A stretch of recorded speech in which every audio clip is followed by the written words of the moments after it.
This is 911. Do you have an emergency? Today on Rescue 911, hiker's nightmare. A young boy suffers a deadly fall.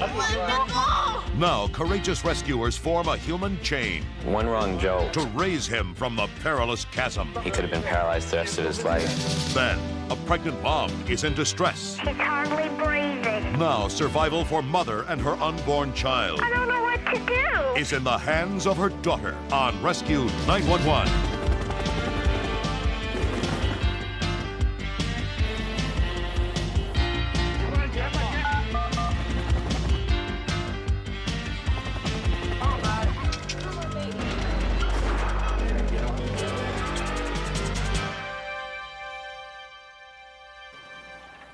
We begin on April 7th, 1991 in Sutton, Massachusetts, as Russian emigre Simon Besher and his family set out to explore some of the beauty of their new country.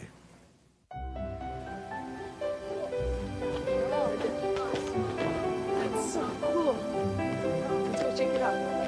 It was a nice spring day, and we decided to go to Purgatory Chasm. You guys take it easy. It's a very rocky place with the caves on the bottom and very high cliffs. Simon and his wife Olga had never taken their family hiking in Purgatory Chasm before. Friends of ours told it's very beautiful, it's unusual and interesting. We like to see new places, we like go out, we like American nature. My brother Greg, he's 14 years old. Sometimes he can be very annoying. But he's a nice guy too.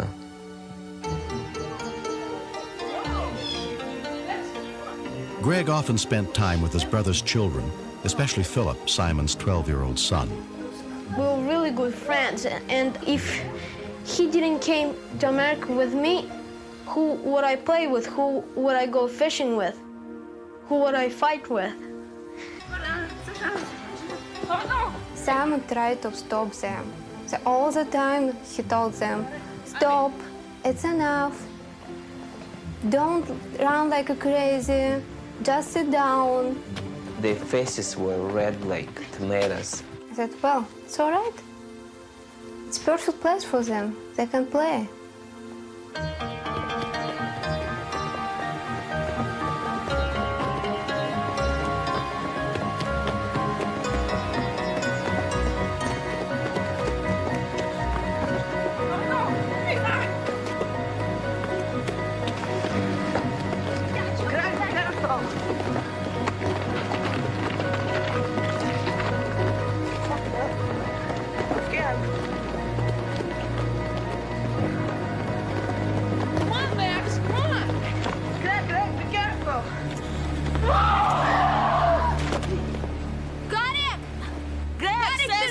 Several people hiking nearby heard the children's cries for help, including park ranger David Pottles.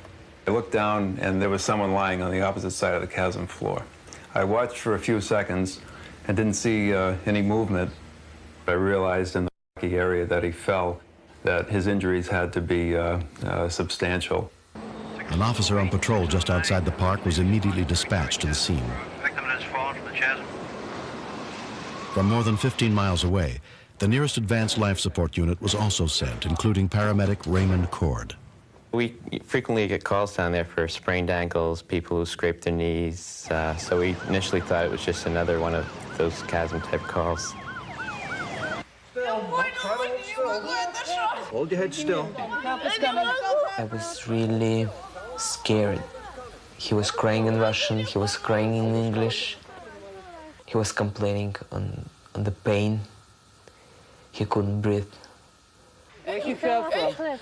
Oh my God. I am trained paramedic in my background, and I've seen lots of cases like this. And I thought he was just the bag with the bones.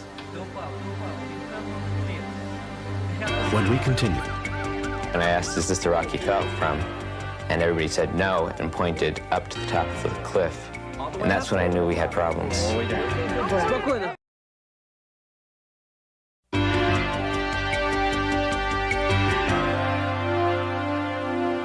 14-year-old Greg Besher was hiking with his older brother's family when he fell off a cliff, plunging 35 feet to the ground below.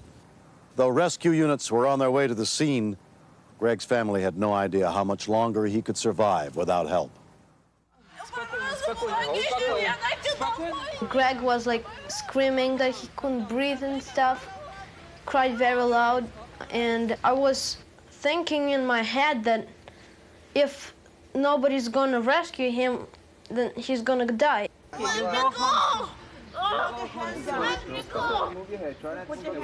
The first police officer on the scene was Lieutenant John Annis. Keep him stable. Okay. Get somebody to get him. There's a lump that forms in your throat, and that lump is, you're in fear for him because it was a long drop. Please send the ambulance and the rescue squad down to Purgatory. When Lieutenant Annis radioed in the seriousness of the situation, the Sutton Fire Department dispatched a unit specially trained in mountain rescues. Okay, try to hold your head. Don't hold me. I gotta hold your head. No, I gotta hold you. We gotta hold you. Is somebody coming or not? Paramedic Cord arrived within 20 minutes. There was a large rock next to him, and that's what we assumed he fell off of.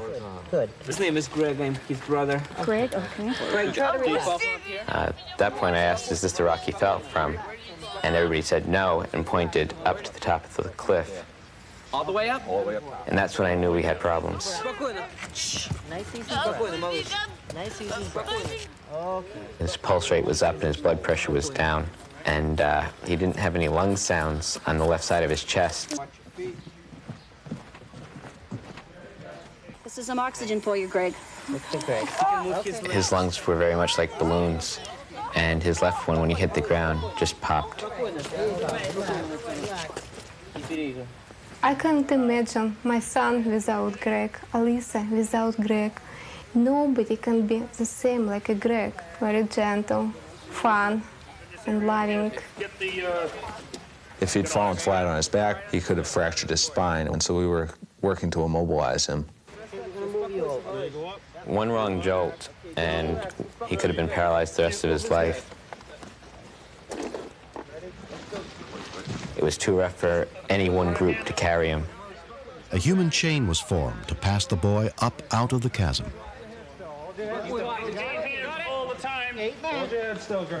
Keep it level. They carry him like a coffin, and they take a turn and they pass him to another hand. I was with Gregory all the time, and I could see all these people being so great. The basket was moving so fast and so smoothly, like it was moving by itself. Take it slow. Take it slow. They were going as fast as they could, as carefully as they could, and I didn't want them to panic and drop him, so I didn't tell them that he was getting a lot worse. On the rock. Careful. The left side of his chest was rapidly expanding because of the pressure that was building up inside, which presses against the good lung and his heart, so they don't work as well. Left side is really coming up here. His breathing was getting much worse. His vital signs were getting worse. His blood pressure was falling. He was rapidly deteriorating. Raymond radioed ahead to St. Vincent Hospital and spoke with the emergency physician on duty, Dr. Bob McCarran. Dr. McCarran, over. They basically fed me a very specific picture that required a specific treatment, and a few minutes could be the difference between the kid surviving and not surviving. Still very diminished on the left. We asked him permission to place a needle through his chest wall and relieve the pressure that has built up from the hole in his lung. It's an invasive technique.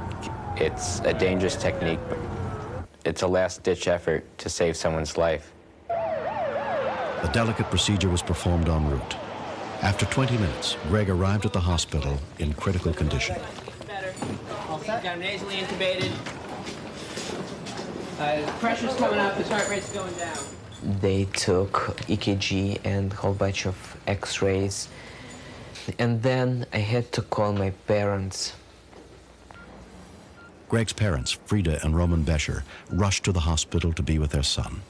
Когда мы приехали в госпиталь,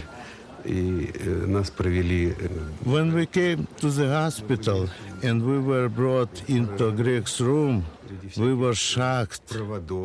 He was hooked up to tubes, multiple tubes. He was completely in this tube web. It was an awful scene.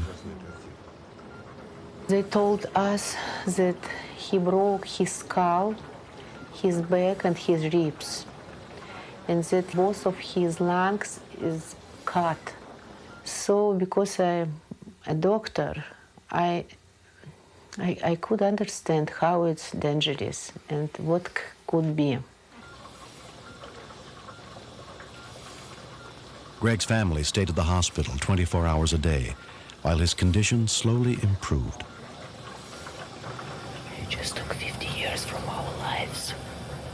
Sometimes I think he forgot what happened to him. Can you hear me? Sometimes I think he doesn't remember Can you hear me? this horror. Open your eyes. But he's got no permanent damage, and he's again in pain. He really can be pain in the neck. Greg Besher spent 2 months in a body cast recovering from his injuries. I had the cast from my chest to my knee for 2 months, and then from my chest to my waist for 1 month. So the worst part was to be, itchy and not take a shower for a long time.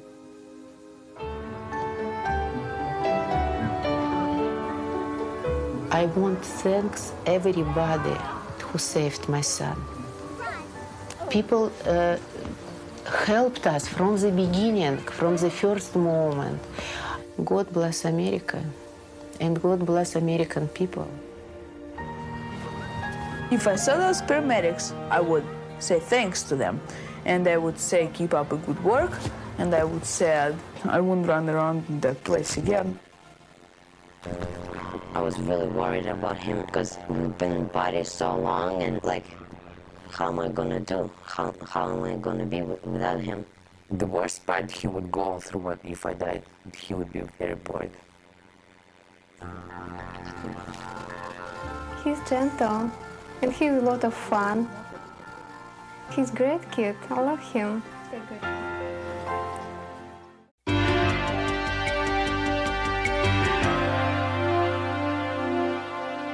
On the afternoon of October 30th, 1991 in Fresno, California, Carol Arzati had to go pick up her young daughter from the babysitter. Her 12-year-old son, Aaron, was left home alone for no more than an hour.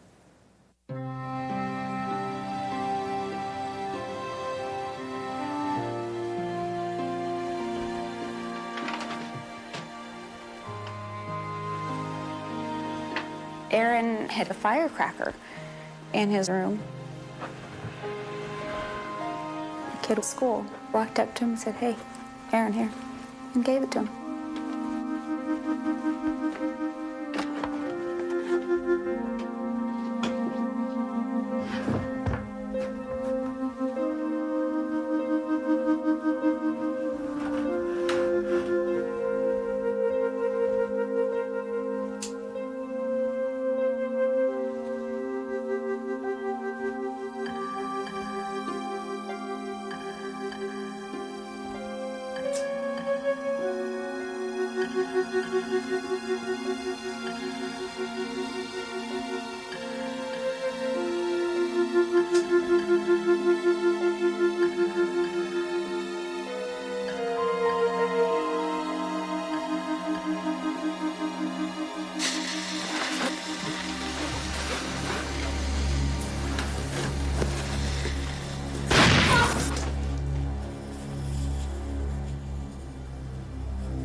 A call for help came in to 911 at 4:32 p.m.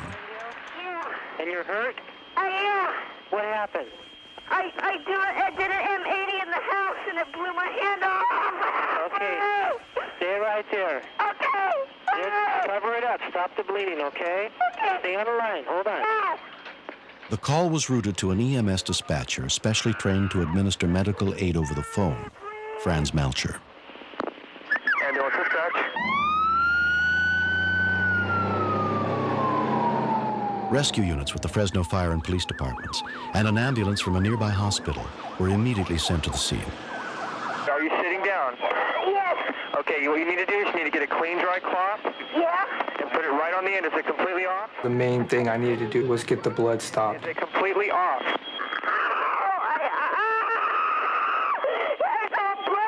Initially, he was real hard to get under control. I just wanted to keep talking to him and keep him calm. Listen, the ambulance is already on the way.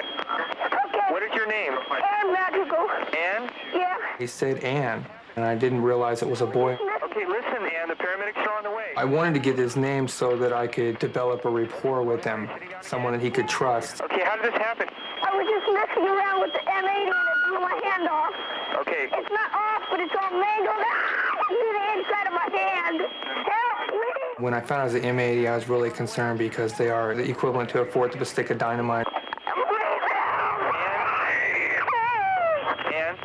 It's bleeding. Yes, listen, I understand that. If he was holding it in his hand at that age, his hand being so small, I really thought he'd lose his hand. Take it, put the towel over it. And I didn't want him to believe that because he would become completely hysterical. Okay, raise it up so it's even with your shoulder. To see his hand, so it's going to take his mind off that and then just listen to me telling him what to do. This seems like a dream. Okay, how old are you, Anne? I'm 12. 12 years old? Yeah. Okay. In my shoulder, right? My hand is all bleeding and everything. I understand that. Listen to me. Anne, they're on their way as fast as possible. They can't get there any faster. I'm gonna die. You're not. Anne, listen. It's your hand that's probably not going to happen, okay? Do I lose my hand? I don't know. I can't see it. Okay. I didn't want to promise him anything that wouldn't come true. Okay. Anne, listen. This is something a 12-year-old should not have to endure.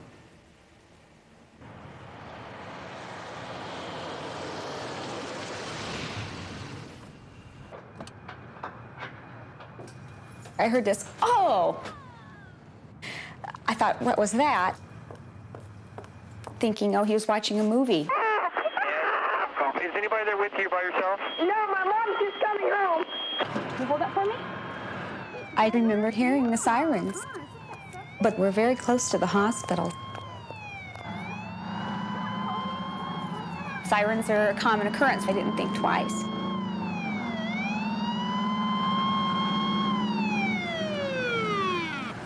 What's going on? I don't know. Okay, ma'am, just make sure that you don't lose the child. The paramedics will be there in just a few minutes. Once they arrived, I was totally confident that the child would be taken well care of. When I looked at that hand, I did not see any fingers. I saw a stub. I saw a big, that's it. Paramedic Kurt Kindig treated Aaron's hand at the scene. We just got here. We were trying not to get him to look at his hand when we were unwrapping it. Aaron, can you wiggle your fingers for me? I thought that he was going to be deformed or disabled for the rest of his life. Mom, I blew my hand off. I will always remember that. It'll never go away.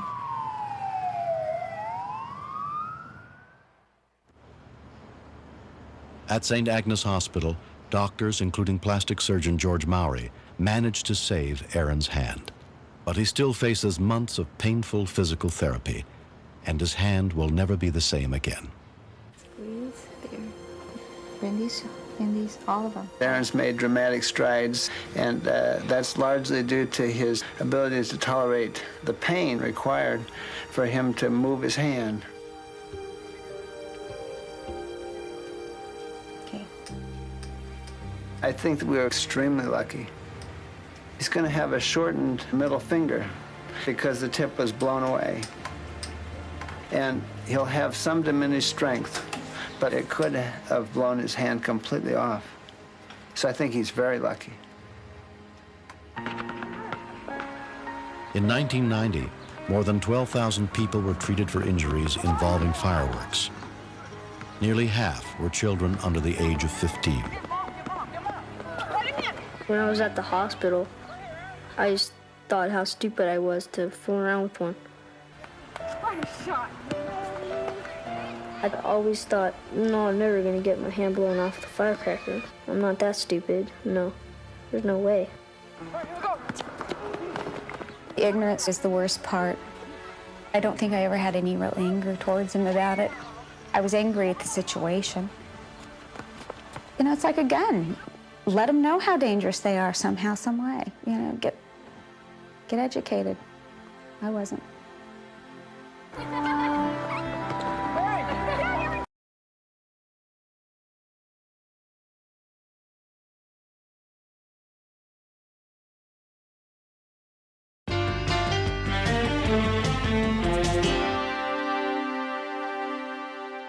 On Christmas Eve of 1991 in North Pole, Alaska, Rick Bourne decided to take his 3-year-old daughter, Ashley, for a ride on the family's dog sled, as they've done so many times in the past. He had no idea that this time would be so different. Okay,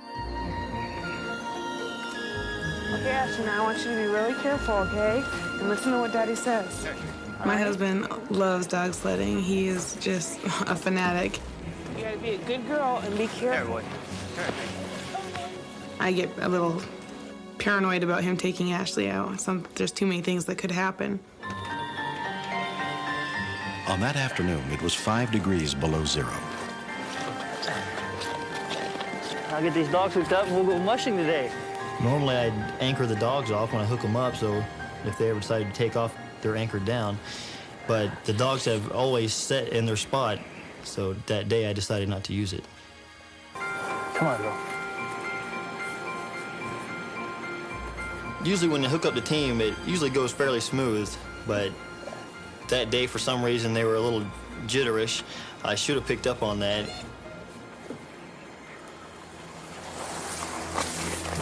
Stop! Stop! I yelled my command, stop, as soon as they took off, but they would not stop. I just watched the sled pull away from me. I could hear Ashley screaming the whole time. She was yelling at the dogs to stop, and then she was yelling for Daddy to help, and I just felt so helpless. Being as cold as it was, my hair froze and my face froze. Rick kept searching without finding any sign of the sled. More than 30 minutes went by. The thought of her dying ran through my mind. It was a horrifying thought, but they were heading down in an area where there were so many different trails that just go for so many miles. I knew that without help, there was no way in the world that I could find my little girl.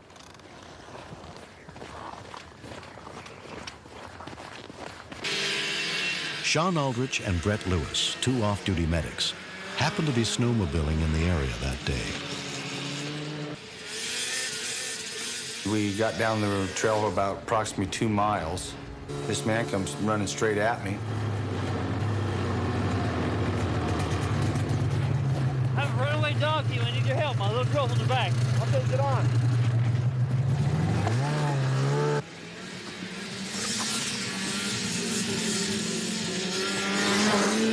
The man told me that the dog team had got about a 45-minute jump on us. So I knew we had to cover some ground.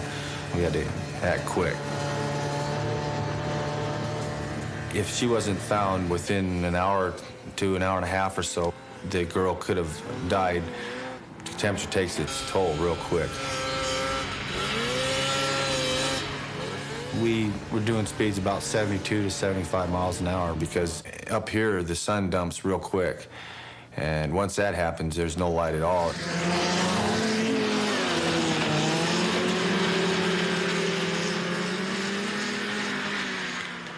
The first sign we saw of Ashley was a sleeping bag.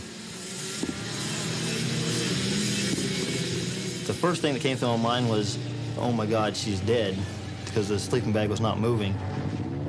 But there was nothing in the sleeping bag, and at that point I really didn't know what to think, but that she was gonna freeze to death.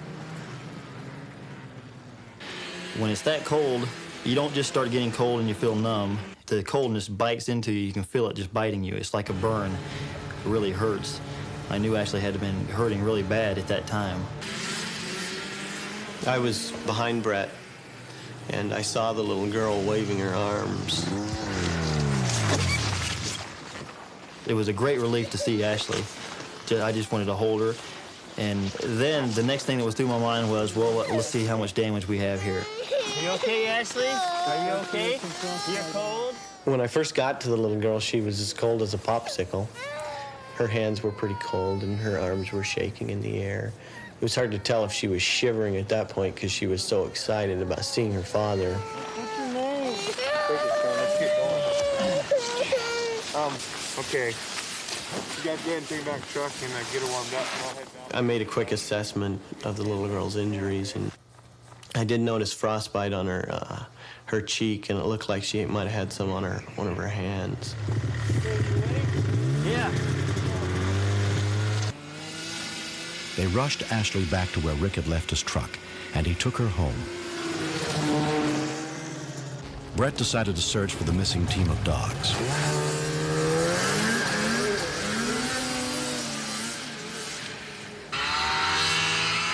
I found a trail that turned off to the right, another trail, and I got onto it, and it dumped right out onto the railroad tracks. And I looked down the tracks, and the dogs were running down the center of the tracks.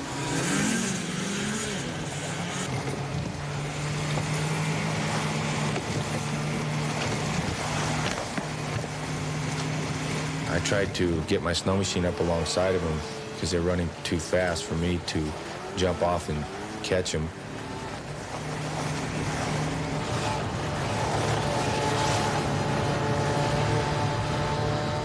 Finally, I got one hand on the sled and jumped from my snow machine, and the dogs felt the weight of me and slowed them down, and they stopped. Helping me find my daughter was a top priority. Helping me track down my dog team was beyond what you would expect from a normal person. All right. Thanks a lot. I don't feel I'm a hero. I do feel that it was fortunate that Brett and myself happened to be in the area. Well, I couldn't have made it without you guys. It's you guys' help. The main thing was that Ashley was okay, and it was a pretty good Christmas present. Hey, want to get a match? 3-year-old Ashley Bourne did suffer some frostbite, but within a week it was completely healed. In the tiny village of North Pole, Alaska, one family discovered that year that Christmas wishes really can come true. Very good, Ashley. You're doing so good. You're doing good. We got a special Christmas gift that year. We got our daughter's life. She just fills the room with love. When you're around her, you just automatically love Ashley. If she wasn't here, it would break my heart not to have her with us now. I can't picture my life without Ashley. Go. We still go out sledding. She still likes to. And she still yells her commands at the dogs after I do. But she's always quick to remind me to anchor the sled before she gets in the basket. I like to go on my dog sled with my daddy. Because I love go dog sledding. And because I love my daddy.